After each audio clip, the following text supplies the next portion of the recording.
May we see her on the screen, please? Yes, good afternoon, Madam. Thank you.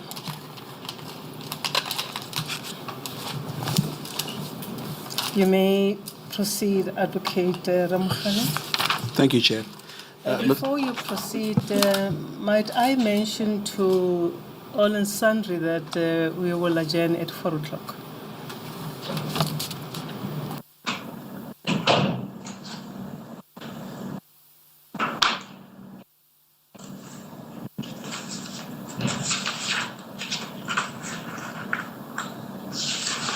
You may proceed, Counsel. Thank you, Chair. Ms. Williams, before we go off the statements that we've looked at, being the statements from Officer Stoltz, the statement from Officer Maharaj, the statement from Officer Lee, and the statement from Officer Pariachi. There's a line in their statements that I'd like to draw your attention to, and then I'll ask you a question about that. If you just want to refresh your memory, the statement by Officer Stoltz is at DC 40019.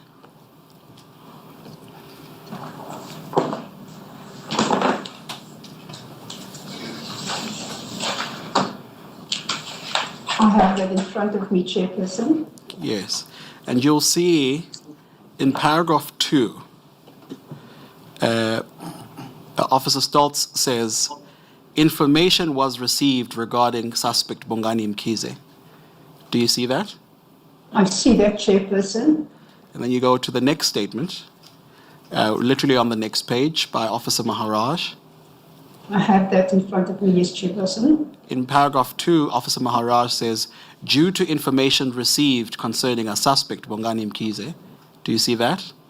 I see that, yes, Chairperson. And then we move to the next statement, the statement by Officer Pariachi at DC 400 page 22. I have that in front of me, yes, Chairperson. In paragraph 2, Officer Pariachi says, information was received regarding a suspect named Bongani Mkhize. And then That's you continue, who correct. was wanted for the murder, etc.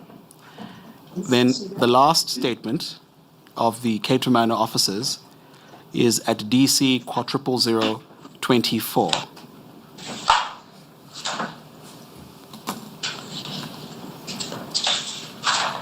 I have that statement in front of me, yes. In paragraph 2 again, Officer Lee says, information was received that the suspect, Bongani Mkhize, could be in the vicinity, etc. Yes, I see that. Do you see in the 4 statements, they all say information was received, etc.? I see that, yes, Chairperson. And just before the break, we went to the statement of the investigating officer, Zungu, who says that he was the IO and that he hadn't made any request to Cato Manor or any other officer. So where would this information have been received from? I will not be able to give you a correct response for that because it's only supposed to come from the investigating officer.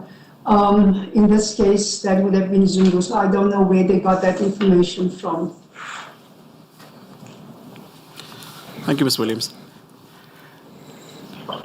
Now, before we moved on to these dockets, you were still busy with paragraph 80 of your statement.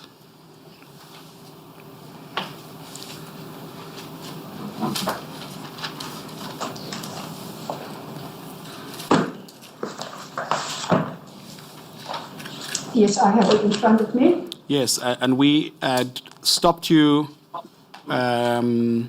just after you read. My impression was that Superintendent Bristow had made up her mind before we arrived that she would not permit anyone from ICD to access the scene. And that's where we stopped. And then you were about to go on to paragraph 81. Could you do so, please? Paragraph 81 reads as follows. Ms. Gibson and I moved away from the scene and began making inquiries about the deceased and the circumstances in which he had been killed. All we learned at this stage was that the deceased's name was Bongani Mkhize and that he was an alleged suspect in a high-profile matter. Ms. Gibson and I were approached by 3 NIU members who had been involved in the shooting, namely Constable Mfene, Inspector Tlamuka, and Constable Sikulume. We interviewed all three members together, but I recall that Inspector Tlamuka did most of the talking. This departed from the established practice that ICD investigators did not interview such members. It was unusual to have a member to volunteer their version in this way. The NIU members. Yes, and we've already placed paragraph 83 on the record, so we could perhaps skip that and go to 84. 84 reads as follows.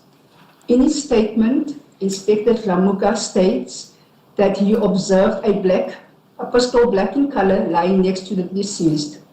I do not recall any of the NIU members mentioning seeing a black pistol next to Mr. Mkhize. Now, let's just stop there. What do you mean by that you do not recall any of the NIU members mentioning seeing a black pistol?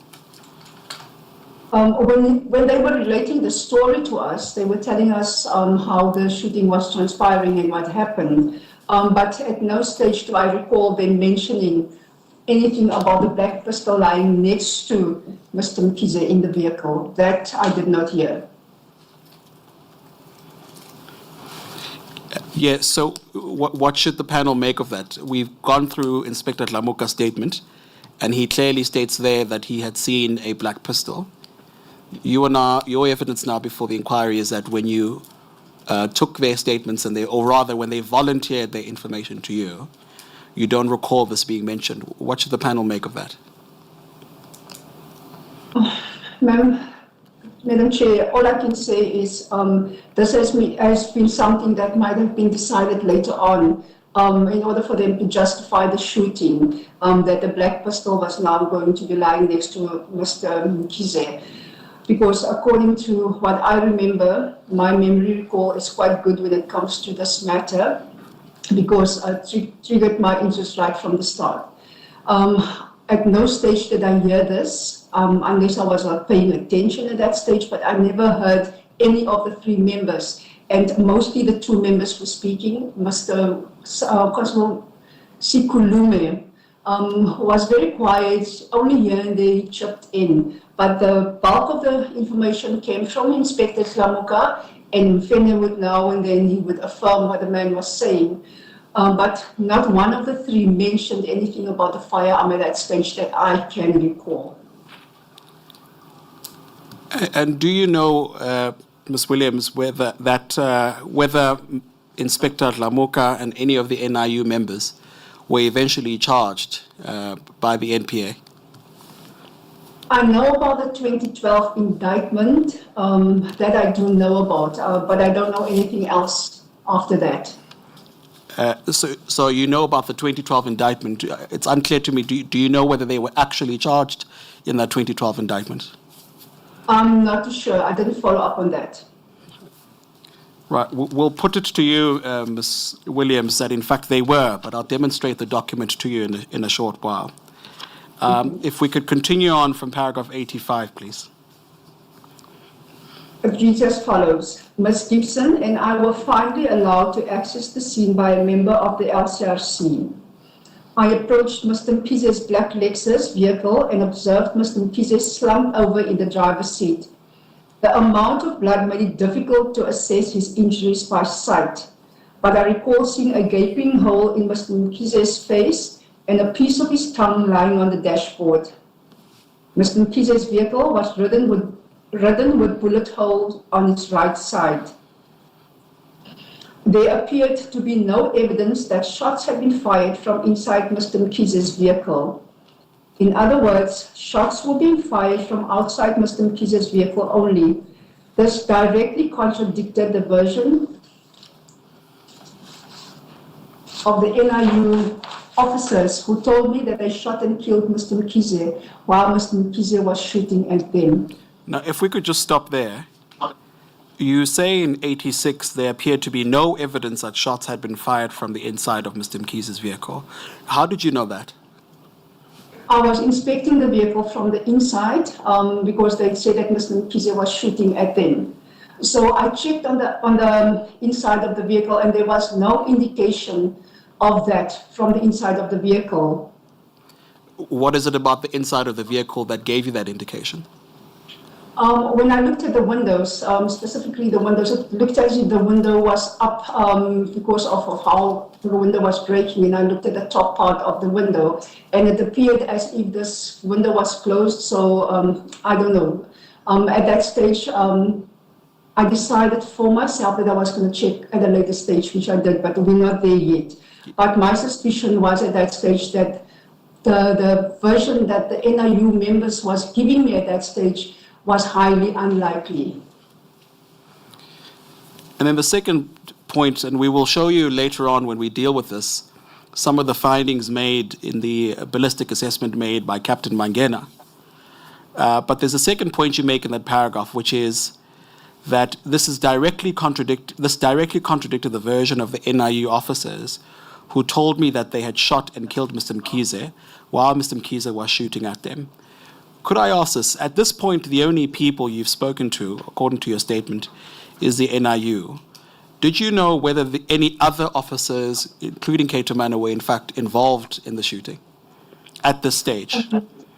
At this stage, no. At this stage, what I knew is what the members have told me, because I have not yet engaged the duty officer at this stage. So in my mind, the only people that was involved in the shooting, according to what they related to me, was the 3 NIU members, and that the Cato Manor members were at the back and they had overtaken that in order to provide backup. So they were the only ones actively involved in the shooting in my mind at that stage. Right. If we could then continue on at paragraph 87. I was approached by a Captain Governor who informed me that he was the detective responsible for the crime scene. He explained that the members of the Cato Manor SBC had been following up on information regarding the suspect in the murders of Superintendent Tono and Nkosi Zondi. According to Captain Governor, the Cato Manor members followed Mr. Mkhize's vehicle, which led to Mr. Mkhize firing shots at them. Inspector Stoltz and Constable Lee returned fire, at which point the NIU members attempted to cut off Mr. Mkhize's vehicle. The NIU members were shot at by Mr. Mkhize and returned fire, killing Mr. Mkhize. Now, if we just stop there as well, the chairperson had put to you just before the lunch break that in none of the statements from the Cato Manor unit do they indicate that Mr. Mkhize shot at them. But we do have the statements of Inspector Dlamuka and Constable Mfene that say the NIU was shot at, or the NIU was shot at and they returned fire. What you've now stated in paragraph 87 is, according to Captain Govender, the Cato Manor members followed Mr. Mkhize's vehicle, which led to Mr. Mkhize firing shots at them. If we just stop there, who's Captain Govender? Captain Govender? I beg your pardon. Before that, as it was drawn to our attention by my sister Advocate Baloyi Mere SC, in the statement of Mr. Maharaj and Pareachi, they do mention that the suspect shot at them. But the other officers, Mr. Stoltz, Mr. Lee, I can't remember who else, made no mention of that. Yes, Chair, that's correct. Yeah. Ms. Williams, could you just tell us who Captain Govender is? Captain Govender is attached to the Durban Central Detective Branch. He was the duty officer on that same day, on the 3rd of February 2009. So Captain Govender is the duty officer that you spoke to on the day? That's correct, Chairperson. And you say, according to what he had relayed to you, the Cato Manor members followed Mr. Mkhize's vehicle, which led to Mr. Mkhize firing shots at them. And then Inspector Stoltz and Constable Lee returned fire, at which point the NIU members attempted to cut off Mr. Mkhize's vehicle. The NIU members were shot at by Mr. Mkhize and returned fire, killing Mr. Mkhize. That's correct, Chairperson. Now, again, what's confusing is the version of the NIU. How does that then fit in here? Can you just clarify that to us? I hear what you are asking. They are the only ones that's really in a position to clarify that. But when I read this and I hear your question, there is no way that NIU, and given the information that we have followed thus far, that the NIU members could have been responsible for the actual shooting, because in my understanding, from where we come from now, with all the statements that was read, Mr. Mpize was supposed to have already been dead. The member says they cut off Mr. Mpize's vehicle. And if I may elaborate, at that stage, according to Stoltz and Lee, they had shot at the vehicles, at the tires of the vehicle, and the vehicle came to a halt. So I do not really understand what it is that they are trying to tell us here. Just thinking about everything that they've read and going through it in my mind, this is impossible for the version that they have given me to be true, Chairperson. Before you proceed, you say Captain Govender he was the duty officer. But if you go back to 3-25, at paragraph 79, you told us that the duty officer on the scene was Superintendent Jackie Bristow.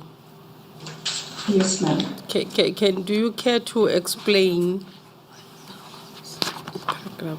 Yes, ma'am, I will elaborate on that. This was a very confusing scene, ma'am, and I don't want to confuse anyone.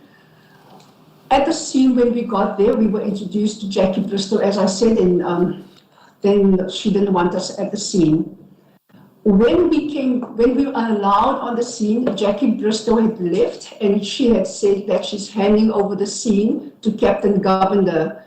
There was actually nothing wrong in her doing that, as long as there was somebody from Durban Central and from the detectives that was on the scene that was going to carry on a handing over. There's nothing wrong with doing a handing over at that stage. But I would have expected her, with how she treated us and with everything that was going on, and she being a senior member, I would have expected her to be actually the one that would have been taking us through the scene, giving us the information. But as soon as she was left with whatever it is that she was doing at that scene, she handed over to Captain Govender and she was out of there. Thank you, ma'am. You're welcome. Ms. Williams, do you, just on that particular point, do you perhaps want to clarify what you stated earlier, which Advocate Baloyi Mere SC is pointing you to, at paragraph 79, where you state, when we arrived, SAPS members had already started processing the scene. Ms. Gibson and I spoke to the duty officer on the scene and were introduced as members of the ICD to Superintendent Jackie Bristow.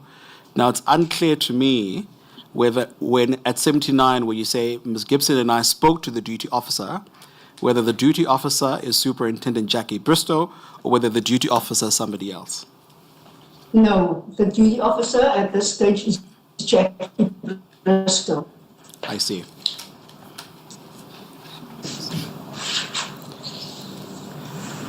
We were then, if we go forward to paragraph 88, where you say, based on the information, if you could just continue there. Based on the information I received from the NIU members and Captain Govender, my understanding was that 5 shooters were involved in the incident, comprising the 3 NIU members and 2 Cato Manor SVC members, Inspector Stoltz and Constable Lee. Yes, please go on. My inspection of the scene was interrupted by Ms. Gibson, who informed me that Inspector Stoltz had removed money and documentation from the scene without completing an inventory. I immediately spoke to Inspector Stoltz and requested that he hand over the envelope of money and documents belonging to the deceased that was in his possession. He complied with this request. The envelope contained 1,260 rand and 5 cents, an F&B checkbook with 1 signed cash check for 21,000 rand, and a blank check that was signed but not dated.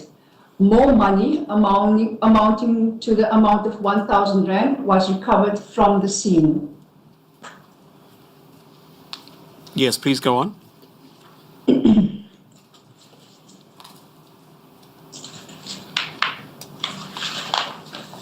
Ms. Gibson and I took possession of the money and documents, which were booked in at the Durban Central Police Station to the exhibit register. Mr. Mkhize's cell phone was taken by SAPS members to the facility and analyzes cell phone data. After I completed my inspection of the scene, I provided my manager, Jerome Noble, with the matter was allocated to me by Mr. Noble, and I proceeded to monitor the investigation as the lead ICD investigator in the matter. My inspection of the scene on Umgeni Road was unusual and disconcerting in a number of respects. First, Superintendent Bristol's conduct was highly. Second, I felt inhibited by the established practice that the ICD was not permitted to interview members of the Cato Manor SVC individually. I wanted to interview each of them separately as soon as possible after the incident to see if they would tell a consistent story. As noted, the practice was that the SAPS duty officer on the scene would interview any police officers involved in the incident. Where the Cato Manor SVC was involved, ICD investigators would speak to a single member of the unit, usually Captain Neville Eva, who I regarded as the unit's unofficial spokesperson. In this case, however, neither Captain Eva or Captain Lockham were on the scene, and I was unable to speak to any of the members involved in the incident, save for my interaction with Inspector Stoltz and Constable Lee regarding the missing checks and money. Third, the presence of Inspector Stoltz and Constable Lee on the scene while it was still being processed was irregular and inappropriate. An officer who has been involved in a fatal shooting must be treated as an ordinary suspect. A duty officer would never allow a suspect to walk freely around the crime scene, collecting and, in this case, taking items found on the deceased. Fourth, I have been frustrated and perplexed that my inspection had been interrupted by Ms. Gibson's request that I assist her in dealing with the missing checks and money. This was something I felt that Ms. Gibson was capable of handling alone. It seemed to me, however, that Ms. Gibson was reluctant to confront Inspector Stoltz and Constable Lee alone. This would be one of many incidents over the course of my involvement in the Cato Manor cases, which revealed the fear that Cato Manor SVC's reputation instilled in members of SAPS, ICD, and the general public. Thank you, Ms. Williams. Now, I want to ask you a few things about those paragraphs. Let's start with the 92.1. I think you've given evidence on that already, about how, from your version as well as Ms. Gibson's, you were not allowed access onto the scene. But what I want to ask you about is what you say at 92.3, which is that the presence of Inspector Stoltz and Constable Lee on the scene while it was being processed was irregular and inappropriate. An officer who has been involved in a fatal shooting must be treated as an ordinary suspect. A duty officer would never allow a suspect to walk freely around the scene, collecting and, in this case, taking items found in the deceased.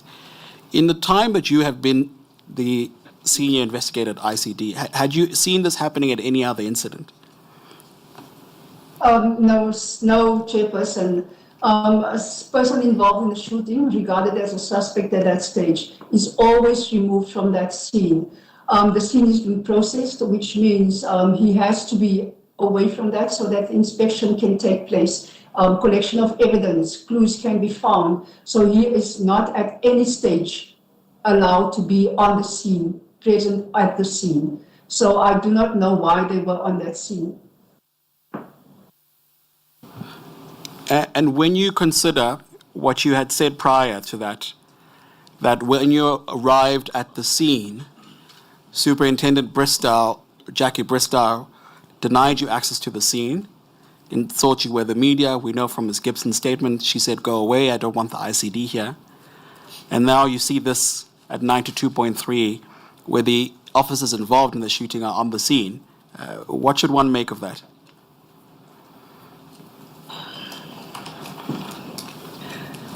I have to think about how to put this, Chairperson.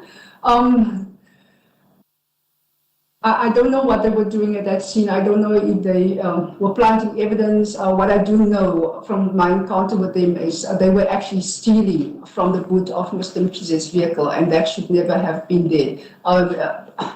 They were actually committing a further crime by stealing personal items that belong to Bongani, the deceased Bongani Mkhize. But the point is, they should never have been allowed on that scene. So whoever was controlling the scene at that stage should have said to the members, go to the one side, and that should have been Other Superintendent Bristow, and the person who she's now handed over to, Captain Govender. You've just said now that they were stealing from the scene. What do you mean by that? They were they had already taken possession of those items, and that is why Ms. Gibson actually called me, because she witnessed that. But any person watching from home surely is asking themselves, well, they've just held on to the items. How did you know that they were trying to steal it? Because Ms. Gibson told me that. She said they took the items and they were going to leave with the items. So Ms. Gibson actually stopped them and she called me. She did not address them personally. She asked me to come and speak to them and ask them to hand over those items to me. And in your experience, is it normal for a suspect in a shooting, police officer or not, to then hold on to the money that was held by the person that they've shot at and walk away with it? No, that is unheard of. And if you are going to take money, an inventory should actually be taken. And I actually, at that stage, I didn't have the proper documentation with me. So I had a makeshift inventory that I drew up. And I drew that up in the presence of Colonel Murren, because I needed an independent person other than Tommy Gibson to be able to see that and witness that. Just one. Mrs. Williams, do police officers know that anyone who may be, or rather, know that the people that are supposed to maybe take anything from the crime scene would be the authorized police officers only? In this case, it would be either the duty officer or the IDC people. Is it something that is common knowledge to the police? Yes, ma'am, that is common knowledge to the police, and in most cases, it would be LCRC that would bag these items and secure these items to make sure that the credibility of the evidence stays intact. Which means the two police officers ought to have known that they were not supposed to take those possessions of Mr. Mkhize. Yes, that's correct, Chairperson, and this was not the first time that they've done that. So they were experienced members in my view. So they knew what they were supposed to be doing, and they were doing something contrary to what was the norm. Now, when you approached them, would you say that they were leaving the scene, or what is it that you saw them doing? They had the assets in their possession, and can you just give us some picture of what they were doing, or they appeared to be doing? What it appeared to be is as if they were going to leave the scene with these items in their possession. As I said, I confronted them. I seized the items from them because the items belonged to the deceased Bongani Mkhize. They argued their case regarding the cell phone, ma'am, that the cell phone needed to go to the room where it was going to be analyzed. On that point, I conceded because I knew that that was standard protocol and that is how it was supposed to be. So the only to have was of Mr. Bongani Mkhize so that it can be analyzed. But the rest of the items I seized, and at a later stage, I booked it into the exhibit register at Durban Central Police Station. Why did you allow them to keep the cell phone if at that time had already formed a view based on information available that they were possible suspects to the killing? Ma'am, because it was said that this man, Bongani Mkhize, was a suspect, and I knew, according to how I view the situation, he was the suspect of SVC. Remember, at that stage, we were not really sure who was investigating the matter. So if somebody says to you that they were investigating or they were investigating officers of a matter, obviously they would take the cell phone and they would send it for analysis. If it was Ipid, if it was an Ipid case, then I would have seized that cell phone and I would have taken it to the relevant analyzing room at Durban Central myself. But in this case, there was actually not a problem for them to do so because in my mind, they were going to make sure that it gets to the appropriate office where this would have been done. Thank you, Ms. Williams. You're welcome. In fact, Ms. Williams, to assist you with that account, in that Berea docket, sorry, not Berea docket, Durban Central, at page DC 000417, members of the panel, that would be in DC 2.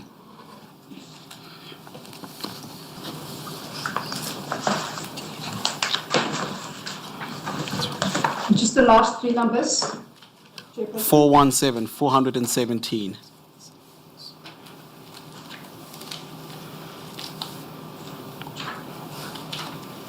(2012). And could you read what's contained in paragraph 3? I noticed Inspector Stoltz taking 2 cell phones from the deceased vehicle. I then approached him and asked him why he was taking the cell phones, and he told me that it was for investigative purposes. I asked him for what matter it was needed, and he explained that it was in respect of Superintendent Konos and because he's on this killing. Therefore, I did not insist on taking the cell phones. Inspector Stoltz informed me that the cell phones were going to be taken to the war room. I cannot exactly recall what the cell phones looked like, but I know that none of them, that one of them was a Nokia because a colleague of mine has the same phone. The other cell phone I'm unable to describe, but I recall it was also a big cell phone. So in answer to the panel's question about why you allowed them to take this off, and what would your answer be? Just 1 second. That the answer would be that it would be taken for investigative purposes. Yes. And it was going to be taken to the war room. That is what we actually call the analyzing room. It's called a war room. Right. Thank you, Ms. Williams. We are now at, we've dealt with 92.3 of your statement, and 92.4, and then you, at 93 of your statement, you give what you call your assessment of the scene. Could you tell us about that?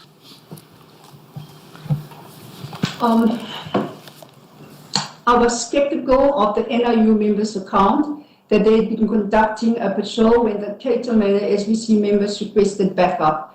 In my experience, the NIU did not conduct patrols like ordinary SAPS members would. The NIU is a special operations tactical unit. Its function is to provide specialized operational support to the SAPS, focusing on targeted deployments to address dangerous situations that the ordinary SAPS members are not equipped to handle.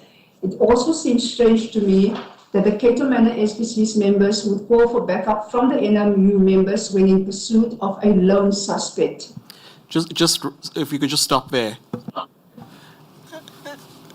You were informed, you tell us, that the NIU was conducting a patrol. That's what's stated in 93.1. Could you just tell the panel why it is that you say that you were skeptical, that's the word you use here at 93.1, of the NIU members' account? Chairperson, I've never heard of NIU up until that stage doing patrols. If anyone was going to do patrols, it would have been public order policing, and then your normal patrol vehicle at police station. Specialized units like the NIU, I know them to be a tactical unit that when there is problems, they are normally the ones that are contacted because they are the ones that would, for the lack of a better word, neutralize the situation, any dangerous situation. They were trained to do that. So for me, for them to do this was a bit strange. So are we to understand your testimony to be that the specialized operations unit was conducting traffic control on the day? Am I understanding you correctly? Not exactly traffic control chairperson, but they were patrolling the streets of Durban to ensure that the crime was under control and everything was peaceful. That is the only way I can describe what a patrol vehicle does. Patrol vehicle goes out, see if there's any crimes or anything that is committed, goes to complaints, attend complaints, interview witnesses, arrest people. As far as I know, that is not the job for the National Intervention Unit. They are a tactical unit, according to what I know, unless there is something that I do not know about, or maybe I don't understand. And then you give a further explanation at 93.2 about what you found in the course of your investigation. Could you just tell us about that? I later asked the commanding officer of the NIU in Durban, Colonel Chetty, whether it was normal for an NIU unit to conduct patrols and why the NIU members were using a quantum that was not registered and did not belong to SAPS. Colonel Chetty became defensive. He accused me of being on a witch hunt and told me that I should not continue with my inquiries. As noted above, I was also skeptical of the NIU and Cato Manor SBC members' story that Mr. Mkhize had been shooting at them from inside his vehicle and that they shot at him in self-defense. While I would await the ballistics report, my assessment on the scene was that it did not appear that shots had been fired from inside the vehicle.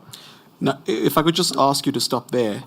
In 93.2, you state that you asked Colonel Chetty whether it was normal for the NIU to conduct patrols and why NIU members were using a quantum that was not registered and did not belong to SAPS. Colonel Chetty became defensive. He accused me of being on a witch hunt and told me I should not continue my inquiries. Did you actually ever get an answer from Colonel Chetty? Yes, he did supply a statement for the patrols.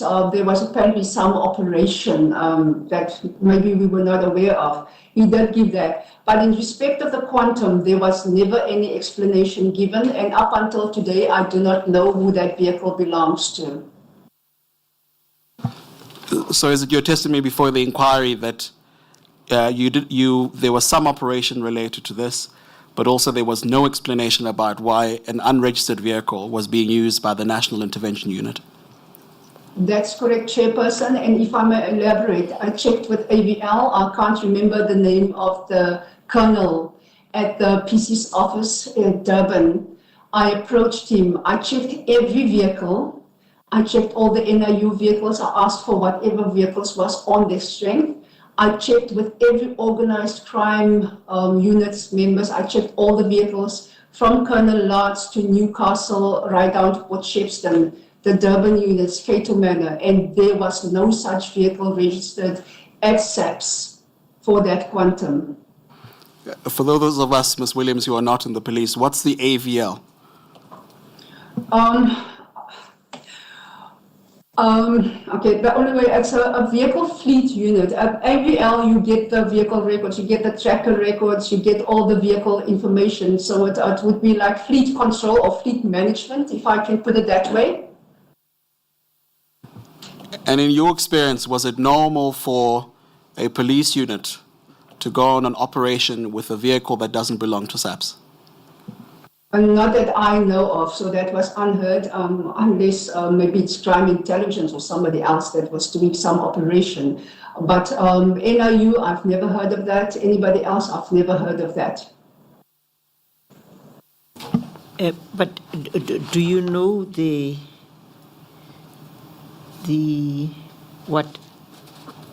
tools of trade that get availed to the NIU? Are you aware of what is availed of them to them, with specific reference to the fleet of vehicles, or what is the position? Ma'am, in this instance, when you ask about the vehicles, they actually provide you with that information. And what we normally say is that what is on your vehicle strength, what is on your unit strength. And what we mean by that is what was issued to you, which vehicles were issued to you. It goes in respect of equipment, firearms, all of that. There should be an account of that, a record of that. And I was unable to find a record for this quantum. In the list of the fleet that is availed to the NIU, you went through that and you couldn't find this quantum? Yes, that's correct, Chairperson. Thank you.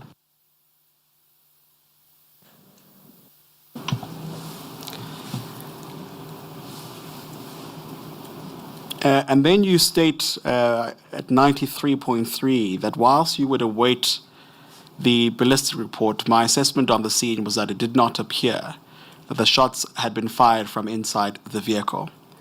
Now, this is probably the opportune time to take you to the ballistic assessment that was in fact done. And this is an answer to the earlier question that was asked by Advocate Baloyi Mere SC about the lack of clarity, I'll call it that, about who actually fired and what actually became of that. Ms. Williams, you don't have this file, but the panel doesn't, and in a moment I'll show it to you on the screen.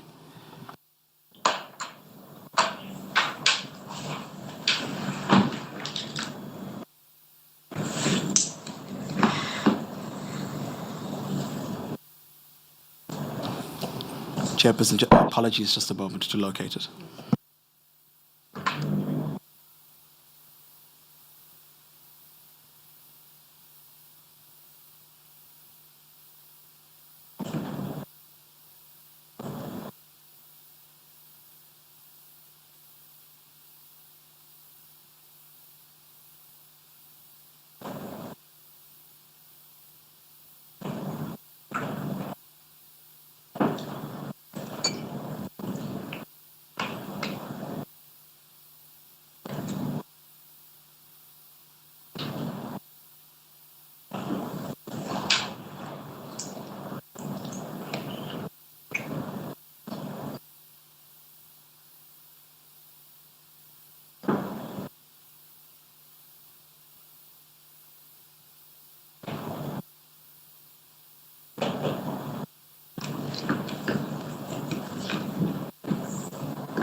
Chair, I'm just waiting for the indication from the panel. We are waiting for you. Oh, I'm sorry. I'm so very sorry. Ms. Williams, what I'm going to put up now on the screen is a document that we have that begins at 2A-68 in our records. But what I wanted to show to you is pages 2A-87. Evidence has already been laid on this by the author of the report, Lieutenant Colonel Mangena.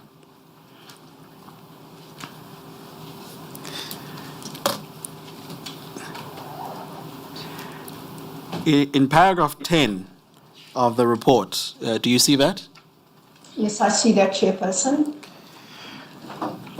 Lieutenant Colonel Mangena tells us that according to ballistic reports compiled by Sergeant Tila Dakari on dated 4 June 2009, cartridge cases marked E1 to E3, F, G1 to G7, and H, visible on the photos above, were positively linked to the pistol with serial number H6407, and cartridge cases marked L, N, and P were positively linked to the pistol with serial number H74637Z. These cartridge cases placed the two shooters at the left back of the Toyota Quantum, right backside of the deceased vehicle. And then Lieutenant Colonel Mangena, then Captain Mangena, says in paragraph 11, according to statements by police officers, Inspector Felugwahle Thomas Dlamuka, Constable Stanley Sandile Mfene, Detective Inspector Pariachi, Inspector Rakesh Maharaj, and Inspector J.F. Skoltz, the deceased fired shots in the direction of the police and they returned fire, fatally wounding the deceased. According to the ballistic report compiled by the sergeant dated the 4th of June, all cartridge cases collected from the scene, including the two found in the vehicle, were not linked to the firearm found in the deceased vehicle. And then similarly, he says, according to the report compiled by the same sergeant on the 4th of June, all possible shots were fired from outside the vehicle of the deceased. Now, I'll stop there and then direct you to an earlier report or statement that you had given.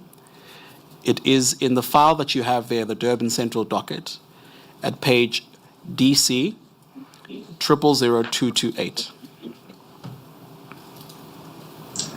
000228. 228, yes. That would be DC 2.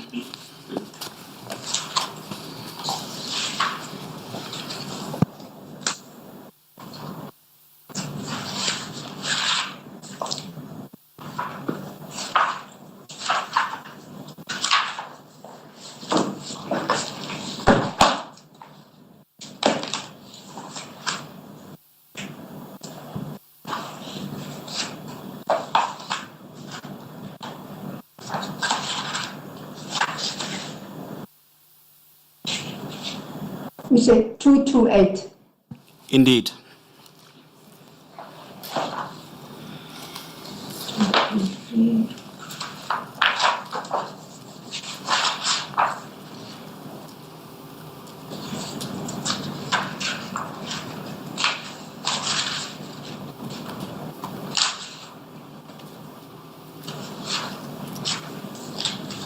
I'm just trying to find that quickly. Just give me 1 second. I found the 228, yes. Thank you, Ms. Williams. Could you tell the panel what is this document that we're looking at? We're looking at a statement that was provided by me, Sharmilla Williams. And what date is that statement? The statement is dated on the 18th of February 2010, it looks. Yes, 2010. Is that February or January? Let me see. The handwriting is bad, Chairperson. It looks like January. I thought it was February. I hope that's not your handwriting, Ms. Williams. That's bad. No, it's not my handwriting. Okay. Could we then go back a previous page to paragraph 2, and could you read paragraphs 2 and 3 to us, please? Yes. On 2009-02-10, I was on official duty at the ICD offices. At approximately 9:30 a.m., Constable Lee and Inspector Stoltz from Cato Manor Organized Crime arrived at my office, bringing their firearms as requested by me and Inspector Daniels. Inspector Daniels was also present when these officials arrived. Your pardon, is the statement similar to the typed statement at DC 000228?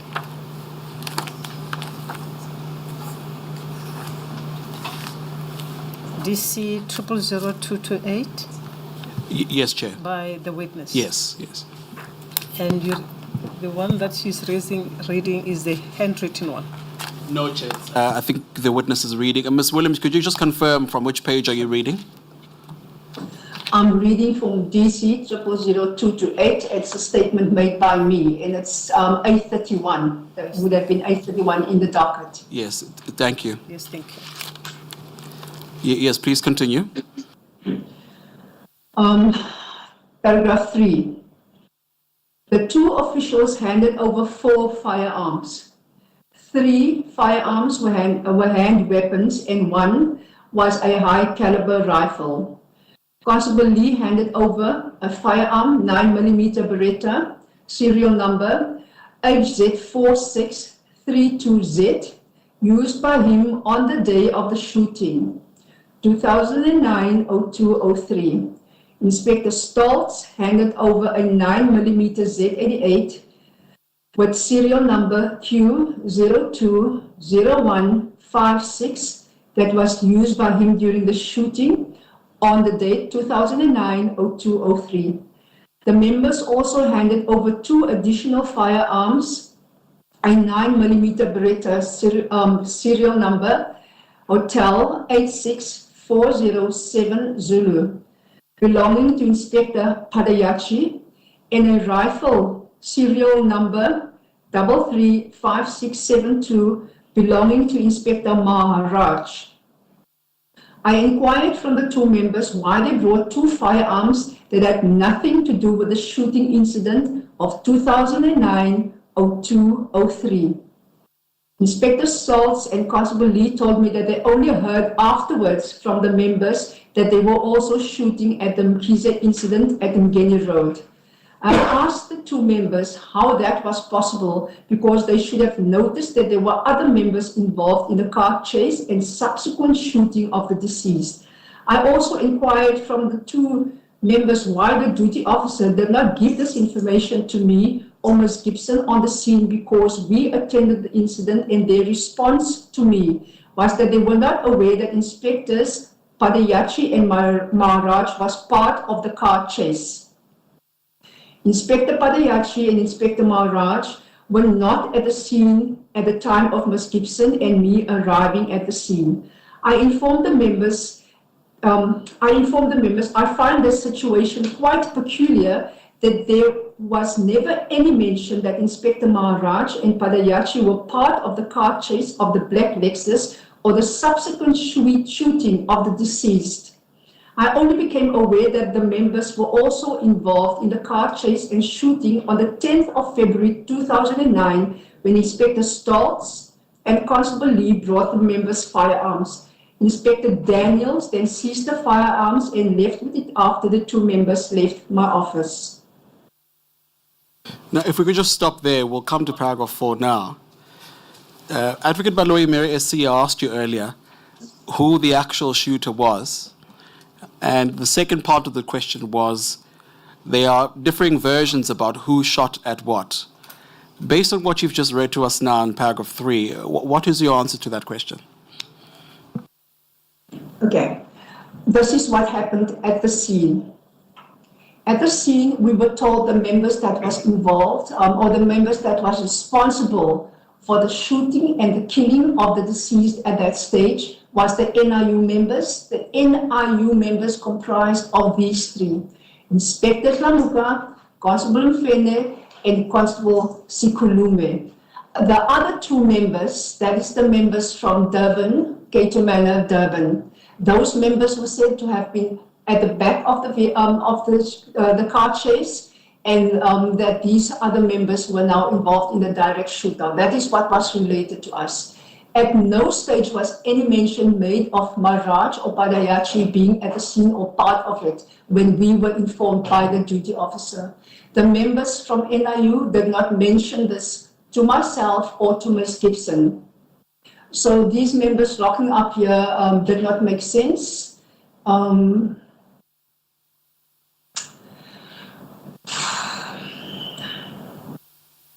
These members were not at the scene, Madam Chair, as far as I was concerned, and they were not even visible at the scene. Nobody made mention. I don't know where they appeared from, because out of the blue, they were also present. And the strange thing is that, as we can look at the ballistic report, some of these firearms were actually were linked. Some of the cartridges and the firearm itself was linked at the scene. I don't know what happened here, ma'am. Only they can explain, but something inexplainable happened here. So is it your evidence before the inquiry that at first at the scene you were told about the 2 NIU members and the 2 members of Cato Manor, and then later 2 more appear from the scene who were part and parcel of the shooting? Am I understanding you correctly? Yes, you are understanding correctly. And if I may take the liberty to explain something else, if we ever get to my shooting report, you would see the members responsible for the shooting of the deceased person is only listed as 3 members because those were the members whose names were put on there. And then the other 2 members that were at the back that was not involved in the actual shooting and killing, their names were not mentioned, but we were aware of those 2 members because we were told about those 2 members. But these other 2 additional members, I don't know where they came from. I will take you to your crime scene report related to this matter, in which what you've testified to now is in fact recorded there. But for now, could we just wrap up on this particular document with what you say there in paragraph 4? There was never any indication from the duty officer, Senior Superintendent Romer, Senior Superintendent Bristow, or Captain Governor that Inspector Padayachi Omar Raj was at the scene at Umgeni Road on 2009-02-03. There was also no indication that they fired shots at the scene on 2009-02-03. I completed an ICD-7 shooting report at the scene where I noted down all the relevant details of the shooters, etc.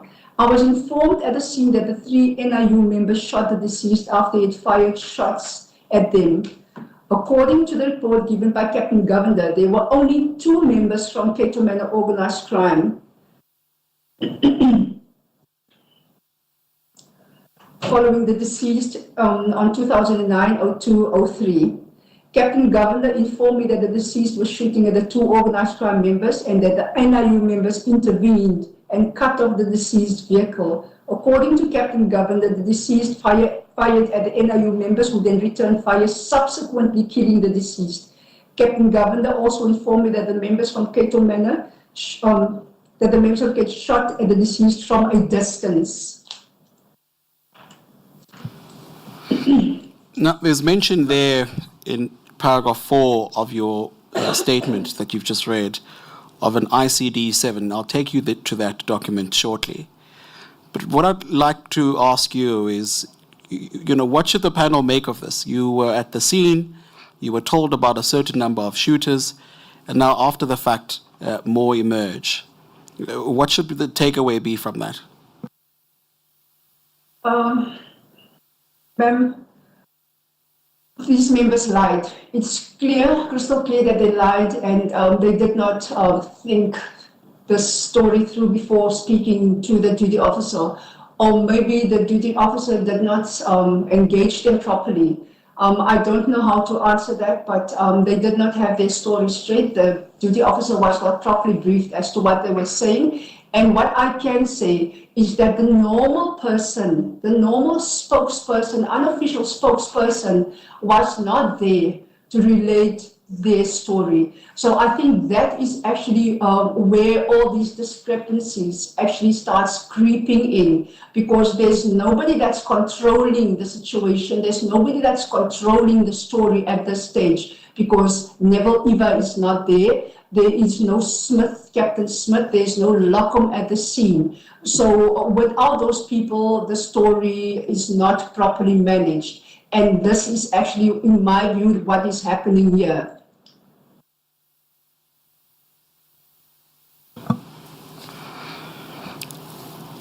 Thank you, Mr. Willis. We'll now move away from that document, but I had promised that I'll show you where your ICD-7 is.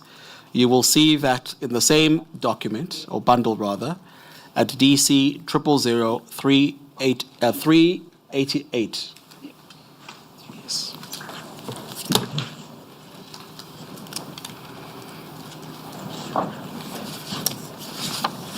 Members of the panel, DC 000388 is in DC 2.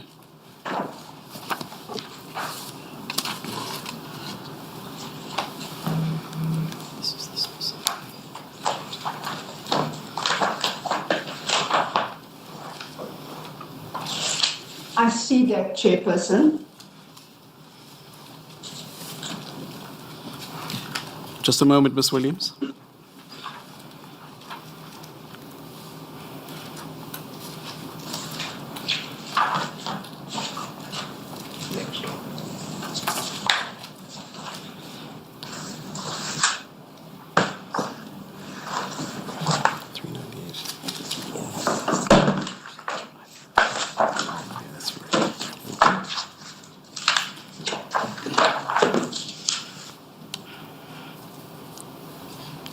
Ms. Williams, could you tell us what is this document that we're looking at? This is an ICD crime scene report.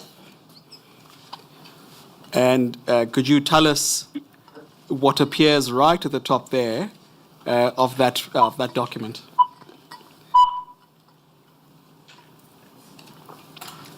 Ms. Williams, can you hear me? Yes, I can hear you. Yes. Could you just tell us what it is that appears there? It's handwritten, and then there's additional stuff written at the very top of the page. What is that? Can you just give us 1 second, Chairperson, if you would just be excused for 1 minute? We seem to have some technical difficulty again. Is your IT person nearby? No, just 1 second, ma'am.